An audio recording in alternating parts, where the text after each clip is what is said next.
how Adebanjo's endorsement of Southeast Presidency sparked Cold War.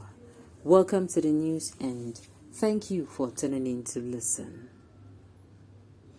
The statement of Chief Ayo Adebanjo, the 94-year-old acting leader of the Yoruba socio-cultural group Afenifere, that is the turn of a Southeast to produce the next president of Nigeria, has triggered a cold war within the organization amid the intense lobby for power shift from north to south.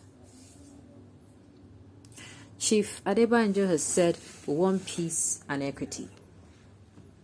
It is a turn of a Southeast. It is a Southeast that the thing must go to.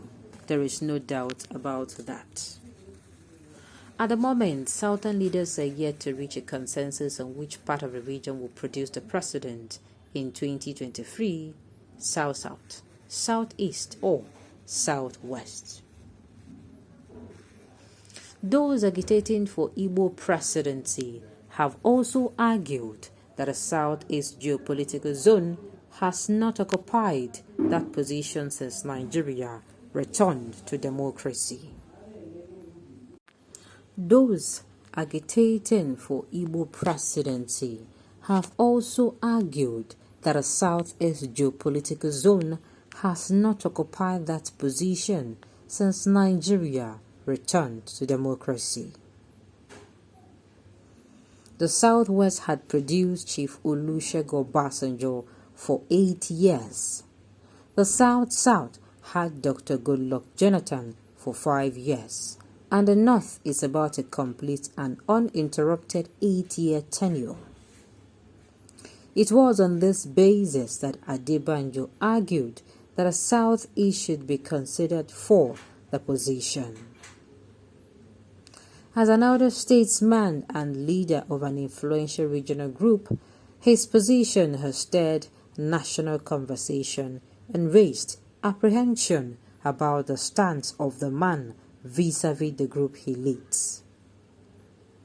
This is against the backdrop of the fact that there are several aspirants that have emerged from the same geopolitical zone as him. The question has been, what is the wisdom in shunning your kinsmen for another region? Leading the pack of presidential aspirants from the Southwest is a former governor of Lagos State and the All Progressive Congress APC national leader Asiwaju Bola Ahmed Tinubu.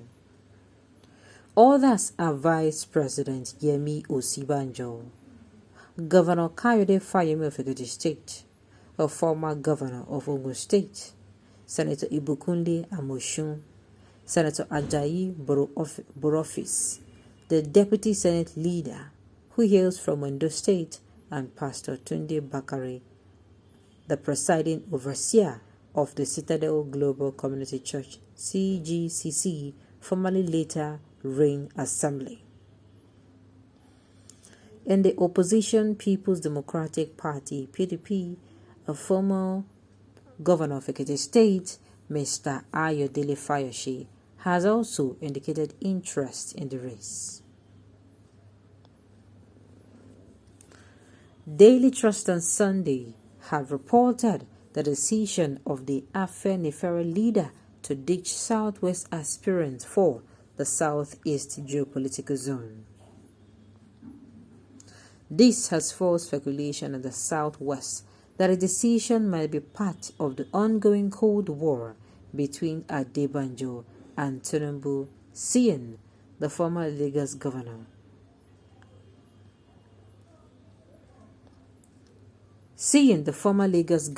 as the leading aspirant in the region.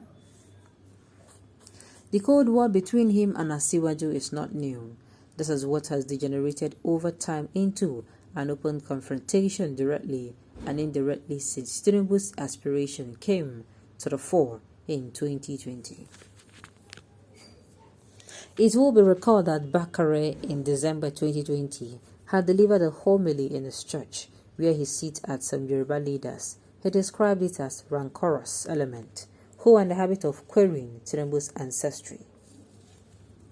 In the 11-minute video, Bakare said, I have a word for those Yoruba rancorous element, noisemakers who had been achieved as much as Asiwaju Bola Tinubu had achieved, but they're always quarreling and worrying themselves about his ancestry. According to Bakare, a running mate to President Muhammadu Buhari, when he ran under a different Congress for Progressive Change (CPC) in 2011, the victory of the APC in 2015 and 2019 would have been impossible if not for the cooperation and political dexterity of Asiwaju. Okay, he delivered Lagos State and nearly all the southwest state from the onslaught of the PDP from 1999 to 2007. He stressed, adding, I am not sure many of his traducers would have survived if they had gone through the vicissitudes of life and Asiwaju Tinubu went through. The Afenifere leader at that time was said to have been ex-separated to the remarks attributed to Pastor Banker. It will be recalled that a late spokesman of Anef Afenifere, the Linka Odumeke, wrote at the time condemning Bakare's statement. He stated that the group's leader, Pa Ayo Adebanjo, was heartbroken over Bakare's political address. He stated that the group leader, Pa Ayo Adebanjo, was heartbroken over Bakare's political address. Writing on his Nigerian Tribune column at the time, he stated, it is the very height of the abuse of the rostrum for a pastor to say to us, no matter how God-forsaken the country has become, that if the company is accused of being a thief, the rest of us should go and become thieves as well.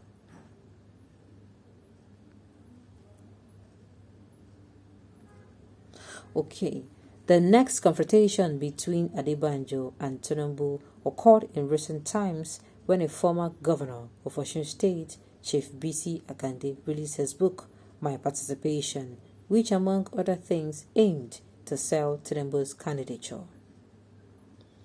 This is some weird school of demonic dimension bordering on arrogance and total disdain for your congregation, whom you no longer see as a child, as children of God, but political instrument that can be abused for any purpose and desire. Okay, on this note, we've come to the end of